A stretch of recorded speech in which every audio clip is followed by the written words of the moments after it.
Hi everyone, आज हम start करने वाले हैं मशीन्स का पार्ट 2 और आज हम जानेंगे कि टाइप्स ऑफ लीवर कितने हैं और लीवर्स की मैकेनिकल एडवांटेज से हम क्या समझ सकते हैं, लीवर की वेलोसिटी रेशियो से हम क्या समझ सकते हैं और उनका न्यूमेरिकल में फॉर्मूलाज का हम किस तरीके से यूज़ करेंगे। क्योंकि लीवर के केस में एक सबसे इंपॉर्टेंट बात ये होती है कि हमने मैकेनिकल एडवांटेज का फॉर्मूला पढ़ा है load upon effort, but in the case of levers load upon effort तो वो रहता है, but in the case of lever अगर हम आर्म जो दी हुई थी तो effort arm upon load arm हो जाता है। और वो कैसे हो जाता है ये हम जानते हैं। So let's start with it.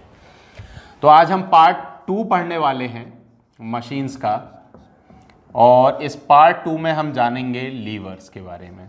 Levers में सबसे बड़ी ध्यान देने वाली बात यह है कि इसकी स्पेलिंग में आपको आई नहीं लगाना है, वरना टोटली मीनिंग जो है बदल जाता है। तो सबसे पहले हम एज पर डिफाइन अगर जानते हैं तो इसकी डिफाइन के अकॉर्डिंग जो लीवर है वो कुछ भी हो सकता है। यानी कि एक सिंपल रॉड भी क्या है, लीवर है। डे टू डे लाइफ में हम काफ़ी सारे लीवर्स का यूज़ करते हैं और सिंपल रॉड वो रॉड जो है बेंट भी हो सकती है, स्ट्रेट भी हो सकती है। तो कोई भी रिजिड रॉड हो वो क्या कहलाएगी, वो लीवर कहलाएगी। इसमें एक और समझने वाली बात ये है कि जो लीवर होते हैं ना, अगर वो लीवर के पास 3 मेन पार्ट होते हैं, उसके 3 मेन पार्ट में सबसे पहला पार्ट होता है फलक्रम। यानी कि फलक्रम वो है जो लीवर को लीवर बनाता है। यानी कि अगर किसी के पास भी एक्सिस ऑफ रोटेशन है, यानी कि एक पॉइंट है जिसके अबाउट वो रॉड, बीम या कोई भी डिवाइस जिसको हम यूज कर रहे हैं वो एक पॉइंट के अबाउट रोटेट कर सकती है एप्लीकेशन ऑफ फोर्सेस से, तो वो एज ए लीवर एक्ट करेगी क्योंकि उसके पास एक फलक्रम होगा, एक सेंटर पॉइंट होगा। तो एक जगह पर हम एफर्ट लगाएंगे और एक जगह पर लोड लगाएंगे और फलक्रम के अबाउट उन दोनों का एंटी क्लॉकवाइज और क्लॉकवाइज मूवमेंट जो है हम देख लेंगे। तो सबसे पहला इंपॉर्टेंट पार्ट जो है वो है फलक्रम। तो फलक्रम वो पॉइंट है जिसके अबाउट जो है लीवर जो है रोटेट करेगा, यानी कि घूमेगा। तो सबसे इंपॉर्टेंट बात क्या है लीवर के केस में कि उसके पास फलक्रम होता है और एक्सिस ऑफ रोटेशन होती है। दूसरी जो सबसे इंपॉर्टेंट चीज है वो उसके पास लोड का एक पॉइंट होता है जहां पर हम लोड को ओवरकम करते हैं, यानी कि वो पॉइंट होता है जहां पर लोड लगा होता है। तीसरा सबसे बड़ी बात उसके पास होता है एफर्ट लगाने वाला पॉइंट, यानी कि point where we apply the effort. इसके बाद लीवर को 3 क्लासेस में कैटेगराइज किया गया है, क्लास 1, क्लास 2, क्लास 3। हम 1 बाय 1 तीनों को डिस्कस करेंगे। और अगर हम लीवर को जाने तो लीवर का स्ट्रक्चर ऐसा होता है, यानी कि एक लीवर में एक फलक्रम होता है जिसके अबाउट लीवर घूमेगा, एक पॉइंट होता है जिस पर हम एफर्ट लगाते हैं और हम जानते हैं कि एफर्ट को हम ई से डिनोट करते हैं, एक दूसरा पॉइंट होता है जिस पर हम लोड रखते हैं और हम जानते हैं कि लोड को हम एल से डिनोट करते हैं। और जिसमें फलक्रम जब लोड और एफर्ट के बीच में हो, फलक्रम सबसे इंपॉर्टेंट बात, फलक्रम जो है जब लोड और एफर्ट के बीच में हो, कहीं भी जरूरी नहीं है कि वो मिड पॉइंट पर ही हो, वो एफर्ट एक कॉर्नर पर है, दूसरे कॉर्नर पर लोड है, तो बीच में फलक्रम कहीं भी हो सकता है। इस टाइप के अरेंजमेंट से जो लीवर बनता है उस लीवर को हम क्लास 1 लीवर कहते हैं। यानी कि ये हमारा क्लास 1 लीवर है। ये हमें याद रखना है क्योंकि एग्जाम में जब डायग्राम बनाने के लिए आता है ड्रॉ द क्लास 1 और क्लास 2, तो हम लीवर तो बना देते हैं लेकिन गड़बड़ हमसे ये हो जाती है कि लोड को कहाँ रखना है, फलक्रम को कहाँ रखना है और एफर्ट को कहाँ रखना है। और लीवर की जो कैटेगराइजेशन की गई हैं, लीवर की जो क्लासेस बनाई गई हैं, वो इनके डिस्ट्रीब्यूशन के अकॉर्डिंग ही बनाई गई हैं। तो क्लास 1 लीवर वो है जिसमें फलक्रम सेंटर पर आएगा। अब क्वेश्चन ये राइज होता है कि लीवर काम किस पर करता है। तो लीवर एक प्रिंसिपल पर काम करता है जिसको प्रिंसिपल ऑफ मूवमेंट कहते हैं। चैप्टर 1 फोर्स में आपने पढ़ा होगा। अगर वो नहीं पढ़ा है प्रिंसिपल ऑफ मूवमेंट तो आप आई बटन में जाकर वो वाला वीडियो देख सकते हैं और वहां से समझ सकते हैं कि मूवमेंट क्या होता है और किस तरीके से हम मूवमेंट को स्टडी करते हैं और उसकी वैल्यू निकाल पाते हैं मैथमेटिकली। तो देखिए, एफर्ट जहां फोर्स अप्लाई हो रही है वहां से फलक्रम तक की जो दूरी होती है उसको हम एफर्ट आर कहते हैं, यानी कि this is known as effort arm, ER। इसी तरीके से लोड से लेकर फलक्रम तक की जो दूरी होती है उसको कहते हैं लोड आर्म, वो कहलाता है लोड आर्म। और इसको हम कहते हैं, इसको एल आर्म से हम डिनोट कर सकते हैं। तो एफर्ट आर्म हमने देखा, परपेंडिकुलर दूरी। अब देखिए, ये वो दूरी है जो एफर्ट के एप्लीकेशन से फलक्रम तक है और कैसी दूरी है, परपेंडिकुलर। ये वो वाला डिस्टेंस है जो लोड से फलक्रम तक है, और ये कैसा डिस्टेंस है, लोड और फलक्रम के बीच का ये जो डिस्टेंस है ये भी परपेंडिकुलर है। तो ये जो लीवर जिस पर काम करते हैं, प्रिंसिपल जिस पर लीवर काम करता है, वो प्रिंसिपल होता है हमारा प्रिंसिपल ऑफ मूवमेंट्स। अब प्रिंसिपल ऑफ मूवमेंट्स क्या कहता है? प्रिंसिपल ऑफ मूवमेंट्स कहता है कि अगर किसी बीम को, रॉड को या किसी लीवर को इक्विलिब्रियम में रखना है तो वहां पर कंडीशन होगी कि anti clockwise movement is equals to clockwise movement.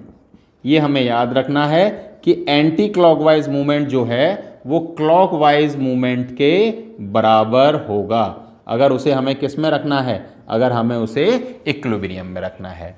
तो देखिए यहां पर अगर हम एंटी क्लॉकवाइज मूवमेंट का इसका मेजरमेंट करना चाहते हैं, स्टडी करना चाहते हैं, तो anti clockwise movement, anti clockwise कौन घुमाएगा? इस लीवर को एफर्ट घुमाएगा।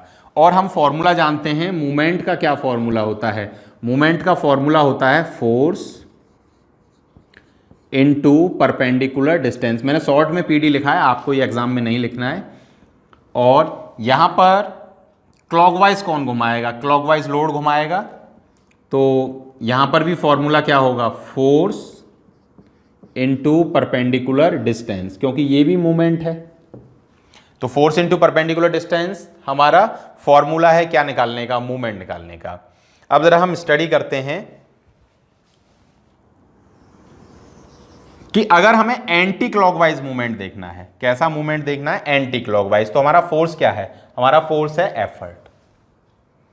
तो effort.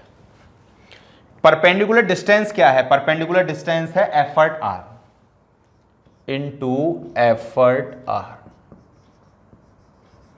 Is equals to force into perpendicular distance. Clockwise घुमाने के लिए फोर्स कौन सा है? Load into perpendicular distance. Perpendicular distance कौन सा है? लोड आर्म, लोड से लेकर फलक्रम तक, लोड आर्म। ये हम मैकेनिकल एडवांटेज के लिए डेरिवेशन कर रहे हैं। तो effort into effort arm is equals to load into load arm. इससे हमें anti clockwise is equals to clockwise हमने यहां पर अप्लाई कर दिया। अब आप देखिए effort arm upon load arm is equals to load upon effort. ये हम जानते हैं is equals to load upon effort, ये हमने अरेंजमेंट किया है। ये लोड अपॉन एफर्ट जो टर्म है, इस रेशियो को हम पहले से ही जानते हैं। ये रेशियो कहलाता है मैकेनिकल एडवांटेज। Mechanical advantage. अब ये रेशियो मैकेनिकल एडवांटेज अगर कहलाता है, this is known as mechanical advantage, तो इसको मैकेनिकल एडवांटेज को load upon effort is equals to mechanical advantage. तो ये वाली जो वैल्यू है, ये वैल्यू हमारी एम ए के बराबर होगी। और ये हमारा क्या है? Effort arm upon load arm. यहां न्यूमेरिकल में सबसे बड़ी गड़बड़ होती है। वो गड़बड़ क्या होती है कि वो क्वेश्चन में हमको मैकेनिकल एडवांटेज निकालने के लिए जब एग्जाम में मिलता है तो हमें मैकेनिकल एडवांटेज का एक फॉर्मूला याद होता है, और वो फॉर्मूला होता है लोड अपॉन एफर्ट। और जब हमें लोड आर्म और एफर्ट आर्म दी हुई होती है तब भी हमें वही फॉर्मूला याद रहता है, लोड अपॉन एफर्ट, और हम मैकेनिकल एडवांटेज निकालने के लिए load arm upon effort arm कर देते हैं, जो कि मैकेनिकल एडवांटेज के बराबर नहीं होता, 1 अपॉन मैकेनिकल एडवांटेज के बराबर होता है, और हमारा आंसर क्या हो जाता है? गलत हो जाता है। तो हमें ये याद रखना है कि जब न्यूमेरिकल में हमको लोड और एफर्ट दिए हों तो मैकेनिकल एडवांटेज के लिए लोड अपॉन एफर्ट करेंगे, लेकिन जब हमें लोड आर्म और एफर्ट आर्म दिए हों तब हम effort arm upon load arm करेंगे, load arm upon effort arm नहीं करेंगे। टोटली रॉन्ग है। Effort arm upon load arm correct है, load arm upon effort arm totally wrong है। तो ये हमें बिल्कुल ध्यान रखना है कि ये हमें नहीं करना है, क्योंकि न्यूमेरिकल में सबसे बड़ी गलती जनरली यही होती है। तो मैकेनिकल एडवांटेज का हमें फॉर्मूला मिला कि mechanical advantage is equals to effort arm upon load arm. ये क्लियर हो गया अगर हम लीवर की मैकेनिकल एडवांटेज निकालना चाहते हैं।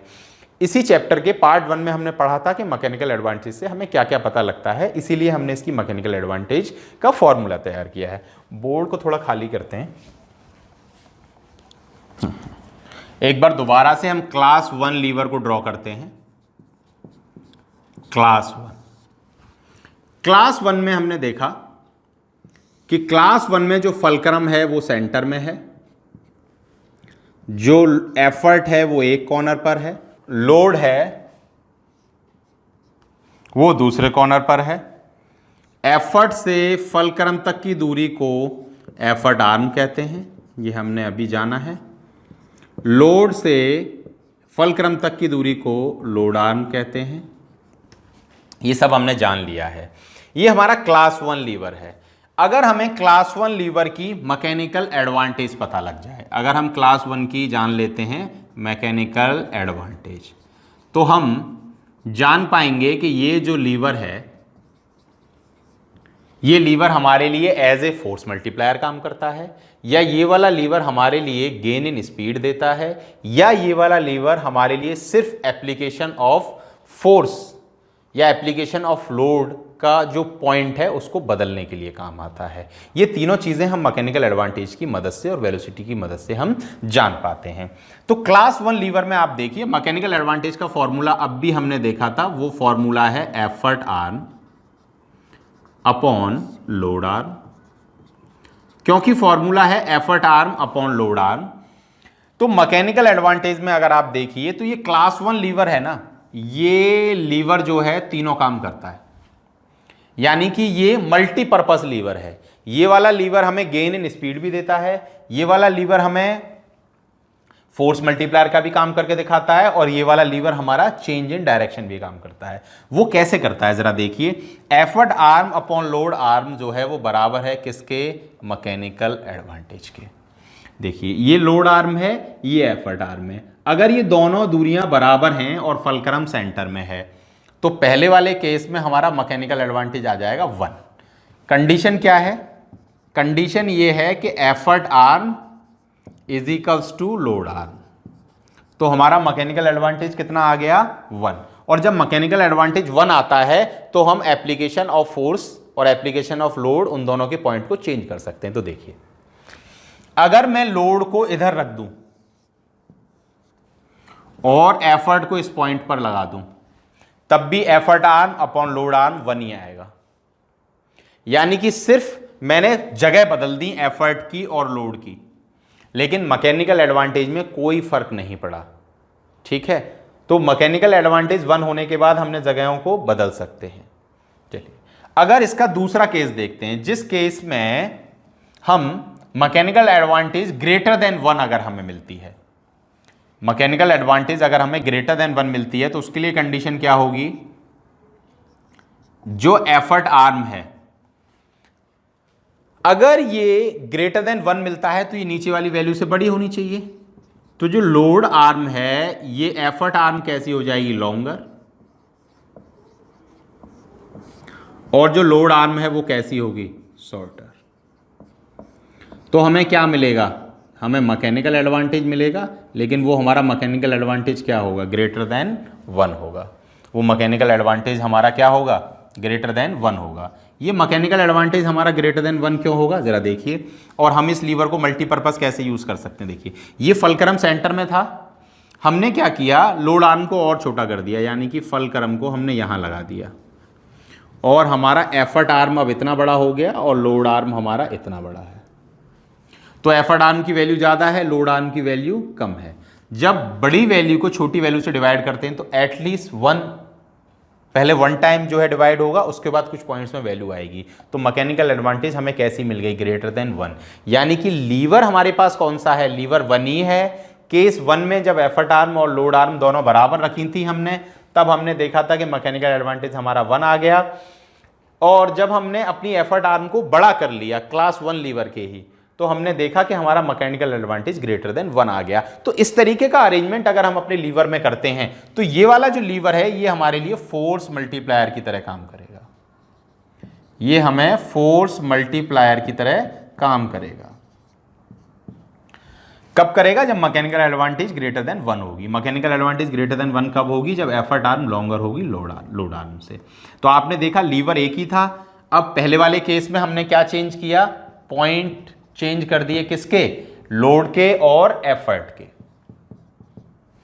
तीसरे केस में हम देखते हैं, हमने इस फलक्रम, पहले फलक्रम यहां था, सेकंड केस में फलक्रम हमने यहां रखा और थर्ड केस में फलक्रम हमने यहां लगाया।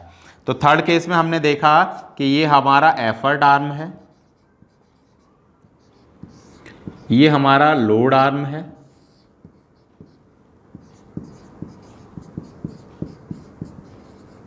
एफर्ट आर्म और लोड आर्म। अब अगर हम तीसरी, पहली कंडीशन, दूसरी कंडीशन और तीसरी कंडीशन, क्योंकि तीनों ही काम करता है ये लीवर, तो गेन इन स्पीड भी देता है हमें। अब देखिए, अगर फॉर्मूला वही है effort arm upon load arm mechanical advantage का, और इस बार क्या है, जो एफर्ट आर्म है वो कैसी है, शॉर्टर है, और जो लोड आर्म है वो कैसी क्या है, लॉन्गर है। तो जब ये वाली वैल्यू लॉन्गर है तो हमें जो मैकेनिकल एडवांटेज मिलेगा वो मैकेनिकल एडवांटेज हमारा लेस देन 1 होगा। कैसा होगा, लेस देन 1 होगा, क्योंकि ये वैल्यू छोटी है और ये वैल्यू बड़ी है। तो वो वैल्यू जब हमारी लेस देन 1 आएगी, तो उस वैल्यू के लेस देन 1 आने से हम जानते हैं कि जब मैकेनिकल एडवांटेज कैसी आती है, लेस देन 1, तो वो जो डिवाइस है या जो लीवर है, जो मशीन है, वो हमारे लिए कैसे काम करती है, वो हमें गेन इन स्पीड देती है, गेन इन स्पीड। तो जैसे मैंने कहा था ये मल्टीपर्पस लीवर है, इससे हमको क्या मिला, हमने point of application of load and effort भी बदल दिया, हमने इसको एज ए फोर्स मल्टीप्लायर भी यूज किया, और हमने इसको गेन इन स्पीड भी यूज किया। ये वाली बात थोड़ा समझ में नहीं आती है कि गेन इन स्पीड कैसे हो जाता है। इसको मैं अभी आपको एक बोट का एग्जाम्पल देकर समझाता हूं और आप समझ पाएंगे कि किस तरीके से ये होता है। सेम यही वेलोसिटी रेशियो का फॉर्मूला हम जानते हैं, और वेलोसिटी रेशियो क्या होता है, displacement of effort upon displacement of load. तो displacement of effort upon displacement of load अगर 1 आता है, वेलोसिटी रेशियो की बात कर रहा हूं, मैकेनिकल एडवांटेज की नहीं, अगर 1 आता है तो वो ना तो फोर्स मल्टीप्लायर की तरह काम करेगा और ना ही वो गेन इन स्पीड देगा। उससे सिर्फ हम चेंज इन डायरेक्शन कर पाएंगे, किसका, एप्लीकेशन ऑफ फोर्स का।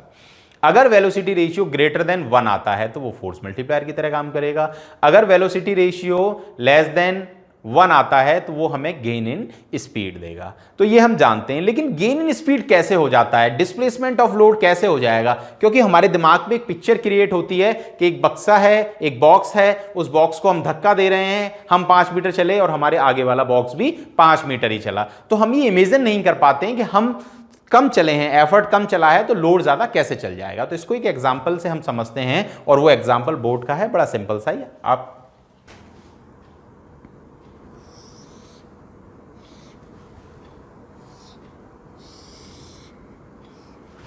सपोज करिए ये एक बोट है और आप इसको ऐसे चला रहे हैं,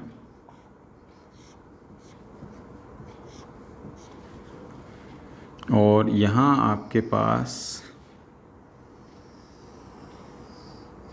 बोट को रो कर रहे हैं आप इससे, ठीक है। ये वो पॉइंट है, यहाँ पर आप एक एरो बना लीजिए और एक एरो आप यहाँ बना लीजिए, ठीक है। अब ये वाटर के अंदर है, यहाँ काफ़ी सारा पानी बह रहा है। अब उस पानी में ये वाटर जो है, यही क्या है, यही लोड है जिसे हमें ओवरकम करना है। तो आप देखिए, मान लीजिए ये वाला पॉइंट यहां पर फिक्स है, ये जो है इसके अबाउट घूमती है। बोट को ऐसे करने के लिए हम ऐसे चलाते हैं, फोर्स लगाते हैं, फिर दोबारा हम ऐसे फोर्स लगा देते हैं, तो ये पानी को ऐसे पुश करता है, बोट जो है आगे जाती है। अब आप जरा ऑब्जर्व करिए, अगर मैं इसको खींचकर, ये इतना इंक्लाइंड है ना, इसको और ज्यादा अगर मैं इसको खींचकर इधर लाता हूं तो ये वाला जो एरो है ये यहाँ आ जाएगा, इस एरो को मैं सीधा बढ़ाता हूँ, ये वाला जो एरो है ये यहाँ आ जाएगा, इस एरो को मैं सीधा बढ़ाता हूँ। तो सीधा अगर आप इसको ले जाएंगे तो आप ऑब्जर्व करेंगे कि ये कंडीशन ये है, ठीक है।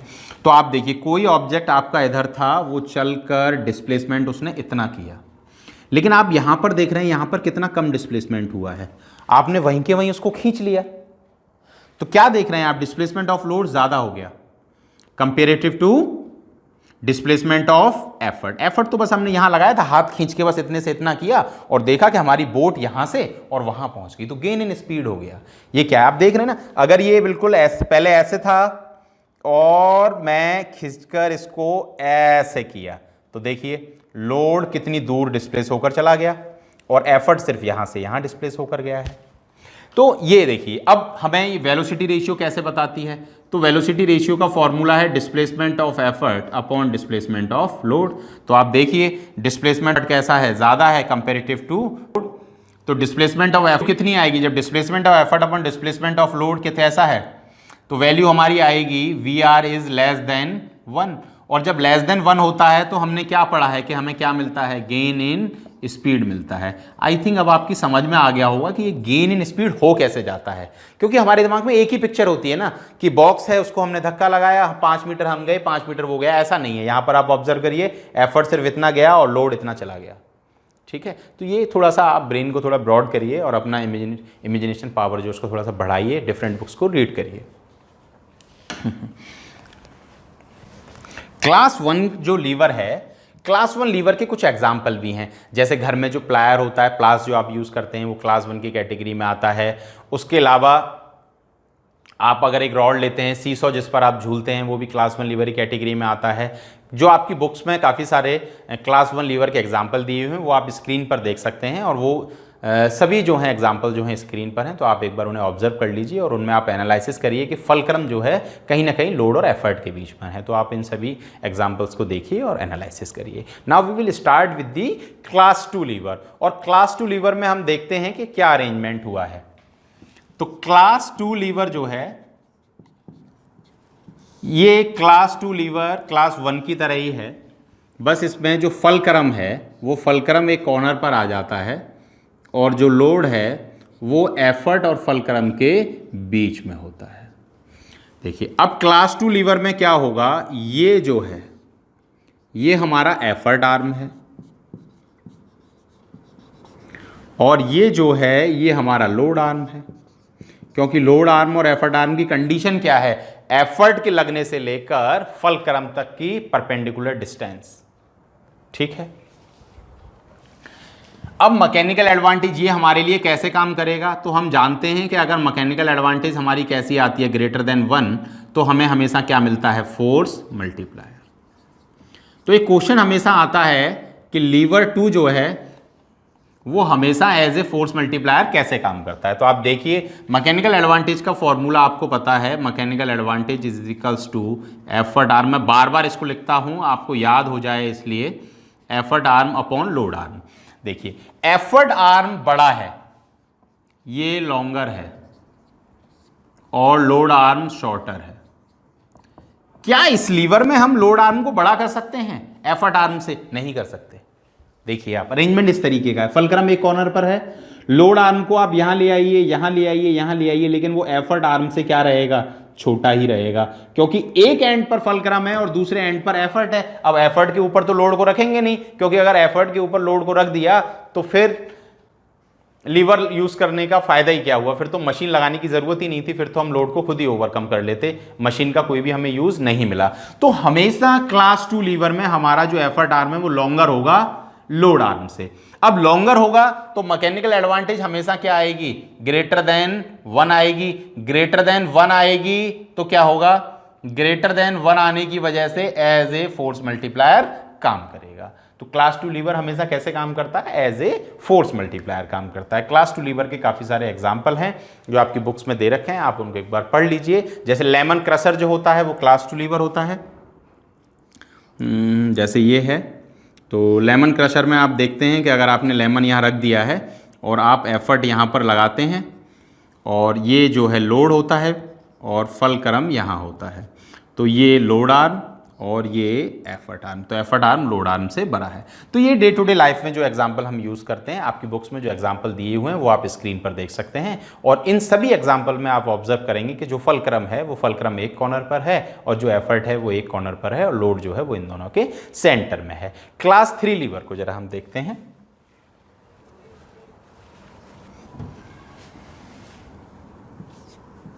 क्लास 3 लीवर, क्लास 3 जो लीवर है उसमें फलक्रम एक कॉर्नर पर होता है, जो लोड है वो दूसरे कॉर्नर पर होता है, और बीच में कहीं हम एफर्ट को लगा देते हैं। यानी कि इसकी कंडीशन क्या है क्लास 3 की, इसकी कंडीशन है कि जो एफर्ट है, मैंने शॉर्ट में बिटवीन लिखा है, आपको ये नहीं लिखना है, effort between load and fulcrum. तो एफर्ट जो है वो बिटवीन है लोड और फलक्रम के, तो उसको क्लास 3 लीवर कहेंगे, यानी कि वो क्लास 3 लीवर की कैटेगरी में आएगा। अब ये क्योंकि ये क्लास 3 लीवर की कैटेगरी में है, तो क्लास 3 लीवर किस तरीके से काम करेगा, हमारे लिए फोर्स मल्टीप्लायर का काम करेगा, हमें गेन इन स्पीड देगा हमें गेन इन स्पीड देगा, या सिर्फ direction of application of force होगा, तो ये हम नहीं जान सकते। ये हमें कौन बताएगा, ये हमें मैकेनिकल एडवांटेज बनाएगा। तो क्लास 3 लीवर की मैकेनिकल एडवांटेज हम देख लेते हैं। हम जानते हैं क्लास 3 लीवर का ये एफर्ट आर्म होगा और क्लास 3 लीवर का ये लोड आर्म होगा। तो मैकेनिकल एडवांटेज कितना होगा ये हम देखते हैं। तो मैकेनिकल एडवांटेज का फॉर्मूला क्या है, effort arm upon load arm. तो एफर्ट आर्म हमारा कैसा है इस केस में, देखिए ये जो एफर्ट आर्म है ना, ये हमेशा लोड आर्म से शॉर्टर रहेगा, क्योंकि एफर्ट को उठाकर लोड के पास तो ले जाएंगे नहीं तो मशीन को लगाने का फायदा क्या रहा। अब एफर्ट आर्म को लोड आर्म के पास तो ले जाएंगे नहीं, वरना मशीन को लगाने का फायदा क्या रहा। तो एफर्ट आर्म को मैं यहां ला सकता हूं, यहां ला सकता हूं, यहां ला सकता हूं, यहां ला सकता हूं, यहां ला सकता हूं, लेकिन हर केस में वो क्या होगा, लोड आर्म से छोटी ही रहेगी। तो लोड आर्म हमारी क्या हो रही है, ये लॉन्गर है और ये शॉर्टर है। अब लोड आर्म हमारी लॉन्गर है, ये शॉर्टर है, तो आप जानते हैं वैल्यू जो है वो हमेशा कैसी आएगी, लेस देन 1।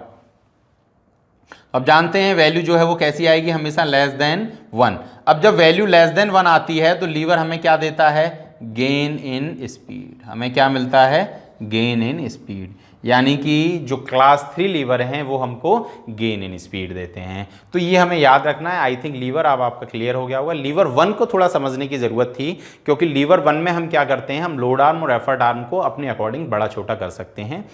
क्लास 3, क्लास 2 और क्लास 3 जो लीवर हैं, इनमें फलक्रम जो एक कॉर्नर पर होता है, तो हम जो है बहुत ज़्यादा वेरिएशंस नहीं ला सकते, सिर्फ आर्म को कम ज़्यादा कर सकते हैं।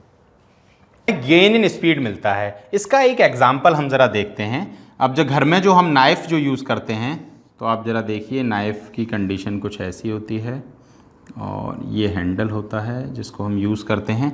तो यहाँ पर मान लीजिए जो हमें काटना है वो रखा हुआ है, मान लीजिए टमाटो रखा हुआ है या पोटैटो रखा हुआ है, तो आप यहाँ पर क्या है, यहाँ पर आपका लोड है, ठीक है, यहाँ पर आपका लोड है, ये लोड रखेगा और यहाँ पर कहीं आप एफर्ट लगाएंगे और इसके अबाउट ये कहीं घूमता है, ऐसे करके चाकू को हम करते हैं ना ऐसे, तो यहाँ इस सेंटर के अबाउट वो घूमता है ऐसे, तो एफर्ट और ये लोड। तो ये क्लास 3 लीवर का एक एग्जांपल है।